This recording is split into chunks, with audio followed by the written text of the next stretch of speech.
Okay, so welcome to the China book series again.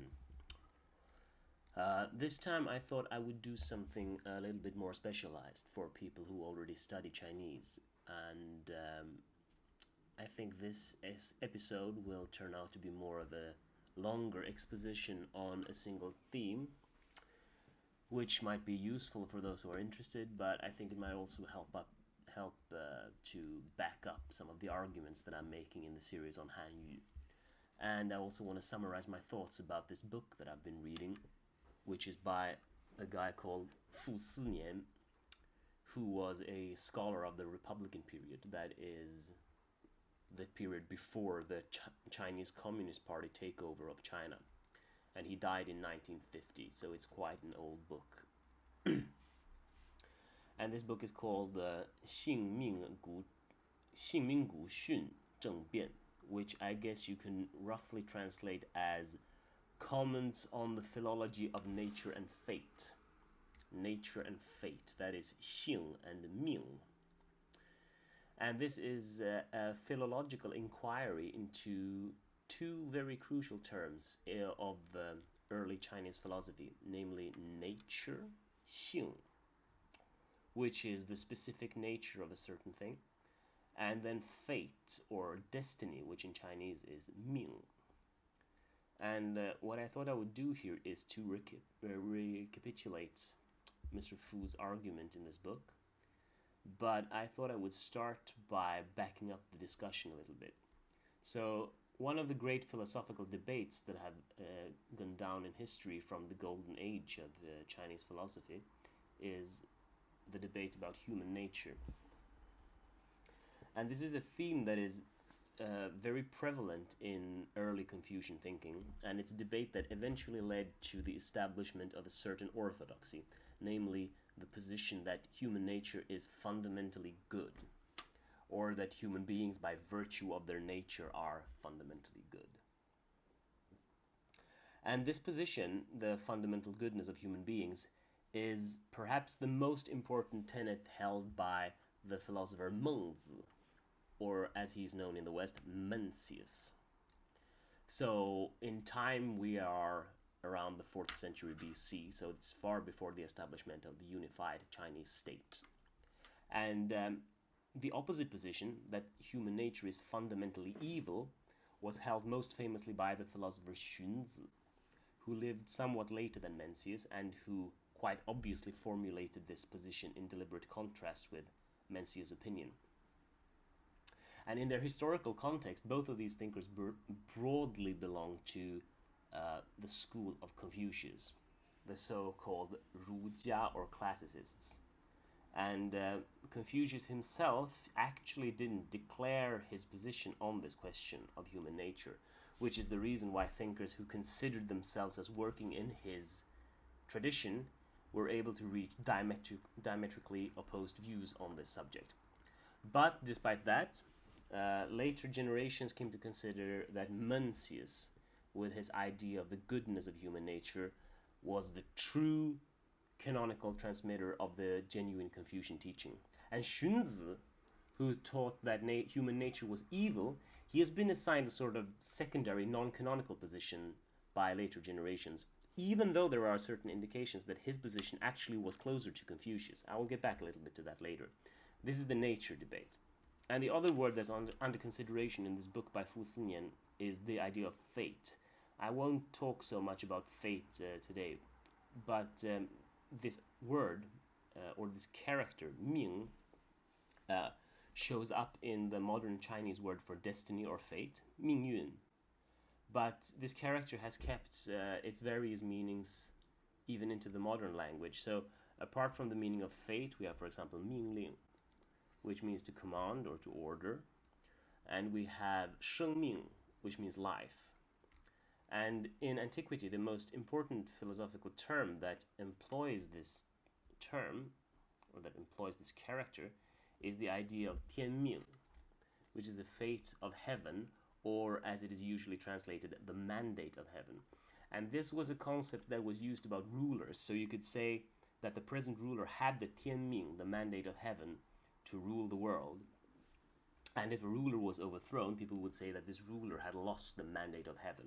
And then it would be said that the mandate of heaven was passed on, or that it changed from one family or one dynasty to another, in case such things happen.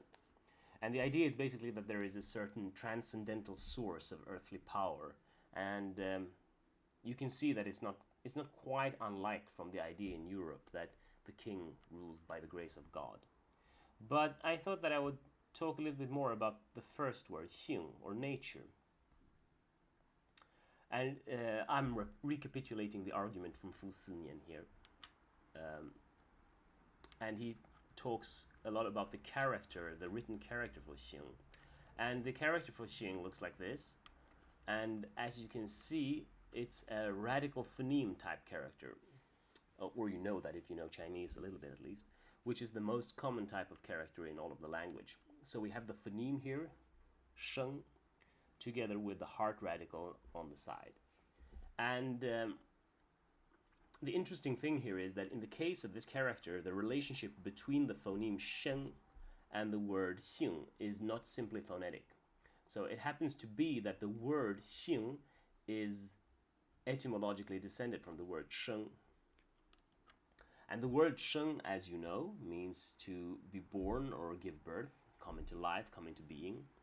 And xing, nature, was evolved from this word. So the original meaning of xing should properly be understood as that which is born. By the way, I'm not talking about, when I say nature now, I'm not talking about the most usual meaning of the word nature in modern English. That is to say the wilderness, basically, or the natural world, as opposed to the human world. That's something that in modern Chinese is called 自然, and in classical Chinese really didn't have one single term for it. Anyway, this xing, which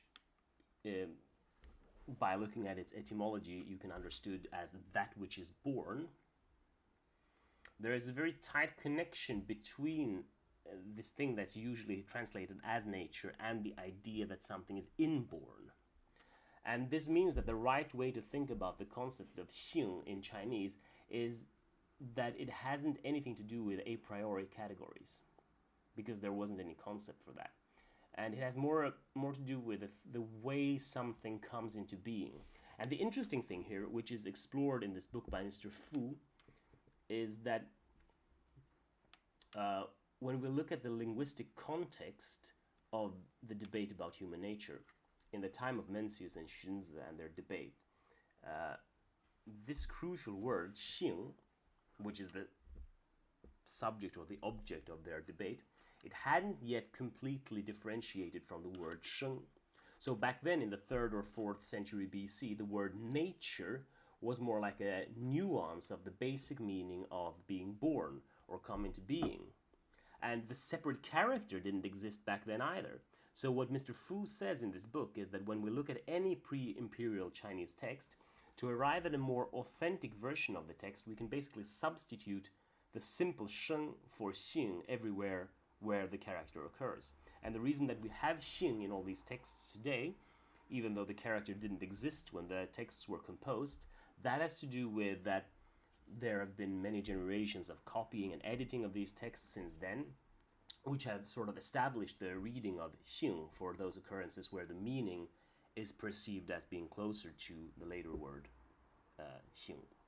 And Mr. Fu's argument isn't simply that this substitution, this sheng for xing, is permissible considering the linguistic development of this word, but he also argues that this substitution actually moves us back closer to the original meaning of the texts, which is quite interesting because I've learned about this debate about human nature like the first course in classical Chinese philosophy that you have in university, but I really didn't know this until I read this book.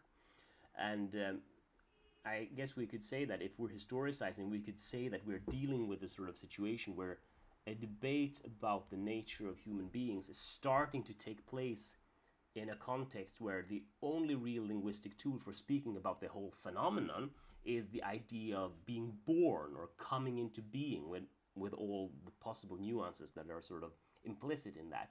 And we could also express this somewhat differently by saying that what we have today and what we today view as a debate about human nature back then actually was a slightly different discussion which dealt more with the qualities that a human being is born with, which is a somewhat less essentializing way of framing the whole debate, as you understand. And Mr. Fu gives a lot of examples of this, which makes his case very convincing, I must say. And his examples aren't limited to just Mencius and Xunzi, but I'll just give two examples from those texts here. And the first example comes from Mencius. Master Gao said, "Nature is like a willow tree, and justice like the cups and bowls one makes from it." To think of human nature as benevolence and justice is like thinking of willow trees as cups and bowls. So Master Gao is here arguing against Mencius' idea that human beings are naturally good, and instead his point is they have to be made good, like we make useful implements like cups and bowls from the wood of a tree, which is not in itself useful. And then Mencius responds, "Can you arrive at cups and bowls through the nature of the willow tree? You must mutilate and debase the tree to get them. If that's what we must do to get cups, must we mutilate and debase people in order to make them benevolent and just as well? Is your point that we must get the whole world to pronounce benevolence and justice a catastrophe?" So Mencius' whole idea here is that we cannot learn goodness and justice from the outside. His point is that it's something we find inside, or rather rediscover inside of ourselves. That is, there's something in us that always tends toward the good. And as you can see from this quote, Mencius is a rather formidable rhetorician. And the funny thing is that Mr. Fu is right. Actually, this reply becomes even more forceful if we change xing into sheng, as it probably was to begin with. And since sheng is primarily a verb, to come into being, rather than the noun xing, which is more like a static category, this completely changes the tone of this sentence. You can actually feel this if you say 顺其流之性, to follow the willow tree's nature, compared to 顺其流之生. That becomes more like follow the willow tree's growing, more or less. So if we make this change, we could actually arrive at a translation like this: "Can you make willow trees grow into cups and bowls?" Which is really a much more forceful translation, of course, because that turns the phrase of his adversary on its head. And it really highlights the sort of essence of Mencius' argument, that it's not just that you don't have to mutilate and debase people. You can actually make a human being grow into goodness and justice, since that is our basic way of coming into being. It's our basic way of being. Way of being, that is actually also a possible translation of this word, xing or sheng, in the context of this debate. And yeah, let's take another example from Xunzi this time. So the received text of his most famous statement on human nature goes like this: "The nature of human beings is evil, and their goodness is artificial." And now let's change this according to Mr. Fu. The character wei at the end should also be changed for the same reasons as xing. And then we get, "Man is born evil. His goodness is the result of actions." And it's quite obvious that this is a rather less definitive statement than the former. This is actually quite a good example of what happens when there suddenly arises an exact term to describe a thing, because that's a twofold sword, you could say. On the one hand, we gain precision, and it becomes easier to talk about a certain thing and develop a train of thought further and further if we have this exact term. But on the other hand, we also slowly become more and more convinced that whatever we have a word for also is an empiric thing, and we start making a sort of diffuse and ambiguous phenomenon into a discrete fact. And the point here is that the ancient debate on the nature of human beings actually took place in an environment that did not yet have a specific word for nature. Because There is no place in the literature of this period, from oracle bones up until basically the Qin dynasty, the first united empire, where Xing cannot be replaced with Sheng and also yield a readable text.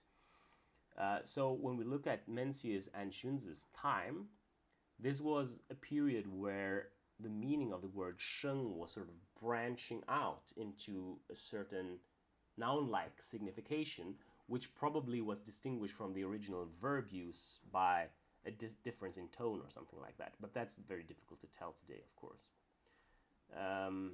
Before I proceed, I thought I should also include the one occurrence of this mysterious word in the sayings of Confucius, which goes like this. People are similar in nature and diverse by custom. Or we could change the translation slightly if we accept Sheng for Xing. People are born similar and turn diverse through custom. And this is actually everything we get from the Grand Old Master on the question of human nature. And as you can see, it says nothing at all about the goodness or evil of human nature. So that bit of trickiness was left to all these later gentlemen to debate. And the question of the original nature of mankind is actually a very serious and important question. And I suppose that to some people nowadays, the idea that we could easily assign either original goodness or original evil to humans sounds rather simplistic. I think a lot of people today tend to think that good and evil don't actually exist at all in themselves. But I think I would like to look at on this from a more psychological perspective, because actually I think you can make the case that people to a very large extent tend to think about human beings in one of these two ways, even though it may be mostly subconscious, and that this basic idea about other people have very important implications. There's one thing more that I would like to say about this before I go on to discuss this more. There is something that's quite remarkable here, which is that the word nature in English actually has a very similar etymology as the Chinese counterpart, 性. I was so happy when I noticed this. The word nature, as so many words in the English language, comes directly from Latin, natura, and the Latin natura actually has exactly the original sense of birth, even though this use is already exceedingly rare when you're in classical Latin. But there is no doubt that the word natura is derived from the verb nasci, which means to be born or to be begotten. And this word is also the parent of native and nativity, which also have to do with being born, as you know.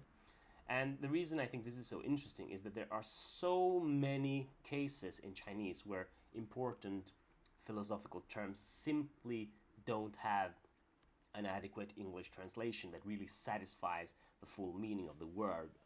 But this is not such a case. Really, nature is a perfect translation for 性. They go together not merely by sense, but also by parentage. That's not to say that we can't be misled by always translating 性 as nature, but it's basically the same idea or the same metaphor that lies behind both of these words, and it's that of being born. And I think this allows us actually to directly relate this Chinese debate of the nature of human beings to another old philosophical debate, and that is one that has a lot of contemporary significance, which is the one about nature and culture. Because if you think about it, if you have different ideas about whether goodness or evil is the basic characteristics of the human being, you're going to have very different ideas about what constitutes culture and what constitutes education. And in ancient China, just as well as in the contemporary West, the ideals of education is this everlastingly relevant and central discussion that a society always has to have with itself. And I've already talked a little bit about Mencius' idea of education, because his basic principle is that goodness is already inside us, right? So that's why he thinks, as we've seen, that it's possible to grow into goodness. So you water a plant and make it grow, and that's basically what you're supposed to do with a human being. I'll give you some more quotes from Mencius on this theme. There are actually quite a lot of passages from Mencius that are quite beautiful. And this is one of them. Benevolence is our heart, and justice our path. What a tragedy to have abandoned that path and not seek to find that lost heart.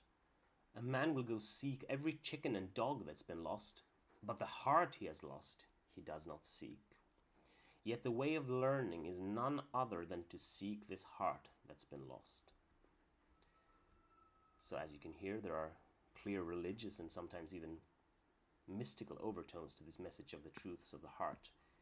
In another place, Mencius says, for example, "He who exerts his mind to the utmost will know his own being, and thus know heaven. The service of heaven lies in preserving one's mind and in nourishing one's being." And this is a clear example of where the original can clearly be seen to have been sheng and not xing. So because of this, I put in the word being here instead of nature, which is the standard translation. But I think that these translations actually become more philosophically correct when you avoid this word nature and substitute sheng, this coming into being, this being born. And there is another reason for that, which is that in the Western tradition, this idea of everything having an original nature has been very influenced by the idea of eternal Platonic forms, which sort of turns the knowing of one's nature into a sort of objective knowledge of a static thing, right? But that's not what is meant here. Those ideas didn't exist in ancient China, so that can't be what Mencius meant. And so if we try to sort of put ourselves into the place of what he was actually thinking about, and that you're supposed to grow into goodness, and that you're supposed to know yourself. Like, you don't know yourself, or any living thing for that matter, like you know an abstract concept. But that's what it sounds like when you say knowing your nature, right? Knowing your nature, that sounds like knowing the essential characteristics of your species. But that's clearly not what is intended here. This being, or this nature that Mencius is talking about, it's something that can be nourished, that it can be made to grow. It's not static, it's living. And this yang qi xing, which occurs here, this should clearly be yang qi sheng, yang sheng. This is a very common term here even today within the context of Chinese medicine, and it means basically today to take care of one's body by thinking about how you eat, exercise, sleep, and so on. If you go to a Chinese bookstore, you'll find entire shelves on the subject of yang sheng. But that's more profane, of course, than what we're talking about now. But here in Mencius, the message is more that one's task in life is to uncover and preserve one's own being, which in contemporary parlance is you should become who you are, of course. And we see this tendency as well in this quote. "All things exist complete in myself. There is no greater joy than examining oneself with sincerity." This is clearly mystical. And there's a lot that we could say about this sentence, actually. All things exist complete in myself. I should probably do a separate episode on Mencius sometime. But here the point is that if you have these ideas, education is not something that you impose from the outside. The things that you are supposed to learn, they already exist complete in yourself. And there's a correspondence to this in our Western tradition as well.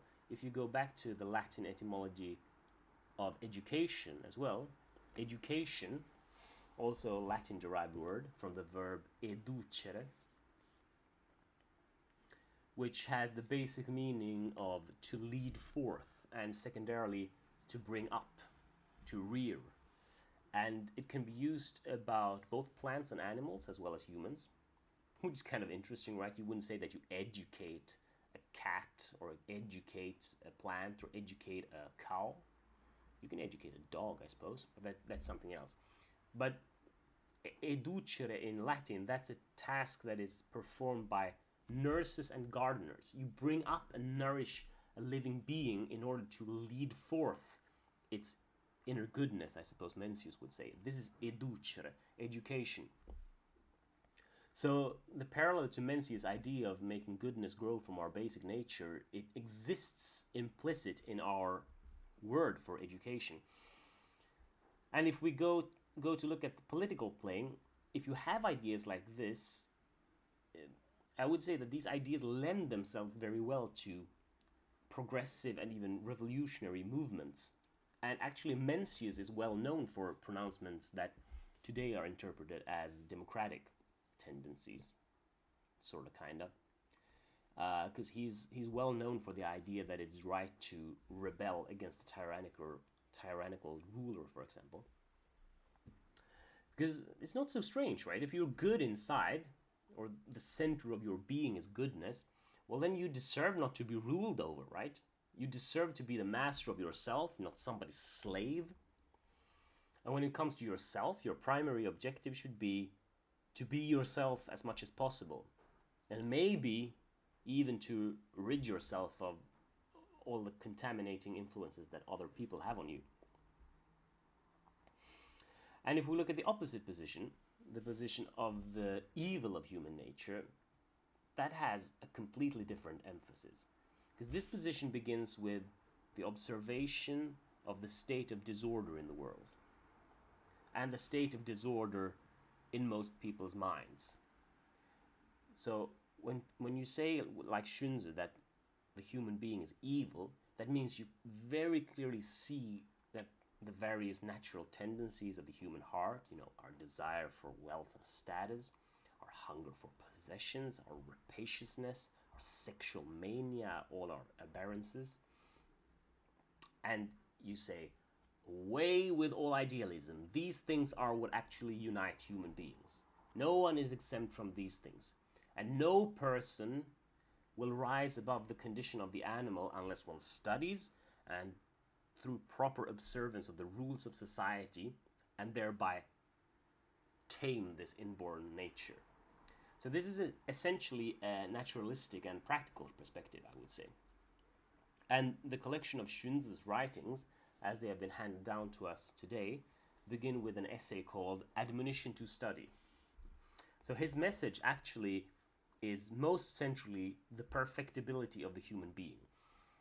And this is a mentality that doesn't avert itself from the manifold imperfections of the actual natural person, but it uses all of these observations as a motivation for transcending this condition, because it's also about the need to be improved. It says that you can't go on being like this. You are an animal. You're not the person you could be. Don't let go of yourself. Apply some damn discipline. Get out of bed in the morning. Do something useful. Learn something. And this is a theme that Confucius himself always returns to. And it's quite interesting, actually, that Mencius afterwards came to be seen as the true inheritor of Confucius. This wasn't established at all when they lived, of course. That came afterwards, during the Han Dynasty, primarily. Since Mencius, actually, he mostly talks about things that are at most hinted at by Confucius himself. And, for example, the question of human nature, which we've seen, is not really one that Confucius says anything about. On the other hand, Xunzi and Confucius clearly have very similar ideas about many things. It's very easy to trace the pedigree, so to speak, of Xunzi's ideas back to Confucius. So, because you could, without exaggeration, say that the central teaching of Confucius is exactly the perfectibility of the human being and the importance of uninterrupted study. And there's also a great emphasis in Confucius on conservatism and on following established social norms. So Xunzi is exactly the same as him in this regard. So it would be, if you would make the assumption that his idea about human nature is also more similar to Confucius, it wouldn't be too far-fetched, especially when you compare him to Mencius. But even so, Xunzi has actually been put outside of the canon. And I think that it's very unfortunate that these two thinkers, which had quite different interests, to say the least, have come to be viewed as diametrically opposed to each other simply because of their disagreement about this one word. But there are many things that you could say about about the human nature as good and as evil. I think these perspectives actually can be reconciled, and these two gentlemen, never had the opportunity, of course, to sit down and discuss this because Xunzi lived after Mencius. But I would think when you read Xunzi that he probably got a little bit triggered by Mencius, because Mencius goes around and says, "Okay, I'm a good Confucian," but he's much more idealistic and far out than the old master Confucius. And if you're like Xunzi, then if you're a natural conservative like Xunzi, it's usually the reaction when progressives start getting sentimental about like the innate greatness of damn human beings, that you want to sort of you want to say something completely against that, which I think is what happened to Xunzi, and that's the sort of primary motivation for the whole human beings are evil thing. But I think that we could actually use the ideas of these two gentlemen at the same time in order to have a truly balanced view of ourselves and our society. And I'm using the words conservative and progressing here, conservative and progressive, because I'm trying to frame these debates in terms of the contemporary questions that interest us, which I know is a little bit risky, but I still think it's worth to do that here. And my argument is basically like this. All of the Western idea of what culture is goes back to the use of the word by Cicero, more or less. Cultura animi philosophia est. Philosophy is the cultivation of the soul. That is, you're transforming the soul into something useful and nourishing, just like a farmer transforms a piece of land into a field of crops or into a garden, which is capable of bringing sustenance and pleasure to the human. And there's built into the Western idea of culture the idea of taking this rough, God-given natural subject and transforming it by discipline and hard work into something more perfect and more beneficial and more valuable. And this position is very characteristic of the humanistic tradition of the West. It doesn't directly say that human beings are vile and evil, but it says that it's possible and it is desirable to improve us. And there's also the idea in Christianity that we are fallen beings and that we have to be redeemed, which is a way of reminding us of sort of the urgency of this task. And that's exactly the position of both Confucius and of Xunzi.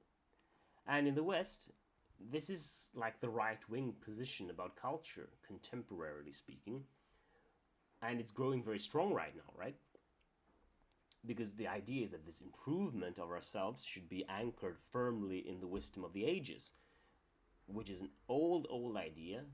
It's just returning now and we're somewhat not used to it, but it's exactly what Xunzi said 2,000 years ago. We're not good by ourselves, but there is goodness in the traditions of the sages. And to this kind of thinking, culture is a way to set yourself straight.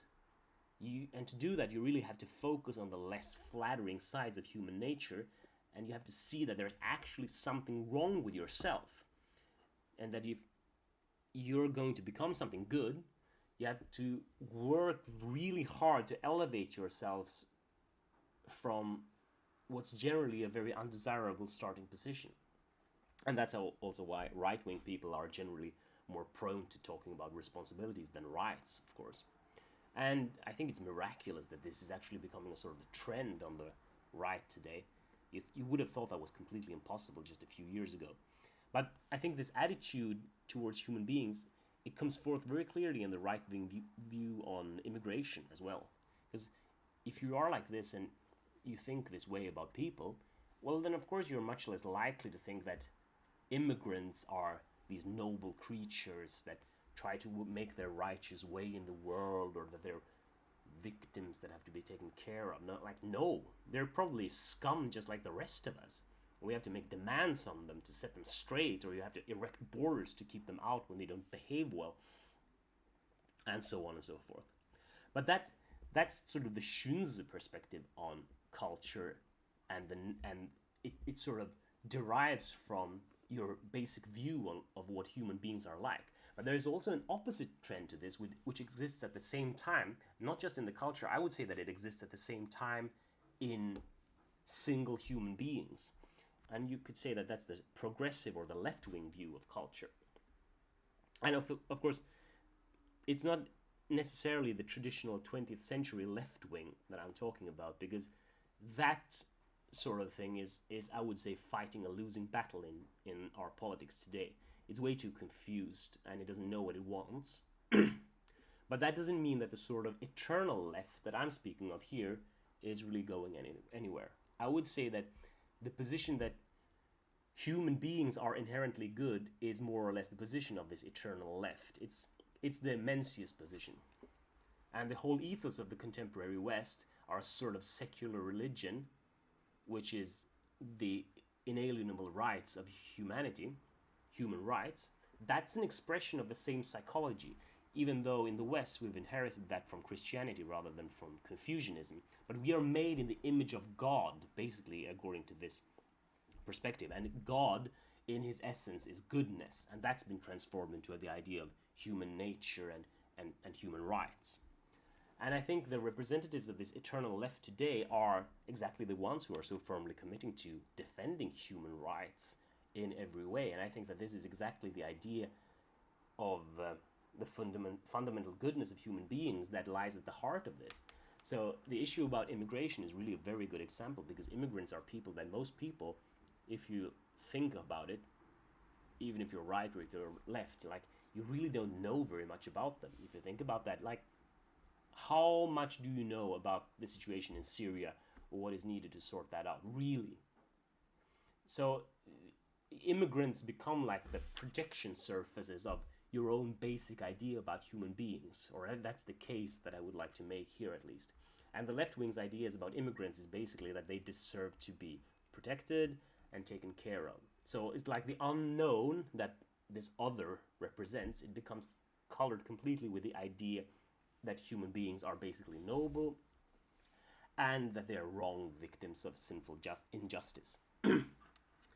And if you're right wing, like, actually I think you should seriously consider this idea. It's not just an illusion.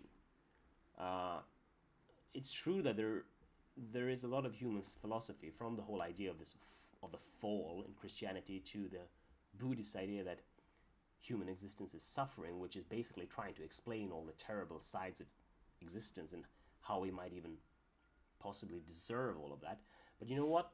Like, maybe we don't deserve that. Maybe we are complete angels that are being corrupted by forces beyond our control all the time. This perspective isn't actually difficult to understand. I mean, don't you think yourself that there's something intrinsically good about yourself, about your being? And don't you ever feel that you're fighting with demons on the side of goodness? Of course you do. And if this idea about the nature of human beings as good is strong in you, well, then you're going to have a completely different idea about what good culture is, I think. Because good culture is, according to this, it can't be situated in some tradition. It's something that we create always according to our own needs in order to make ourselves live out our being to the fullest. So the thing to remember when we're trying to sort of reconcile these two perspectives is that there are a lot of similarities in the way the problem is framed for most people, right or left. Like, most people are not extremists in any of these regards. Most people believe to some degree that there is essential goodness or potentials for goodness in everyone, which is the Mencius perspective or the left-wing perspective.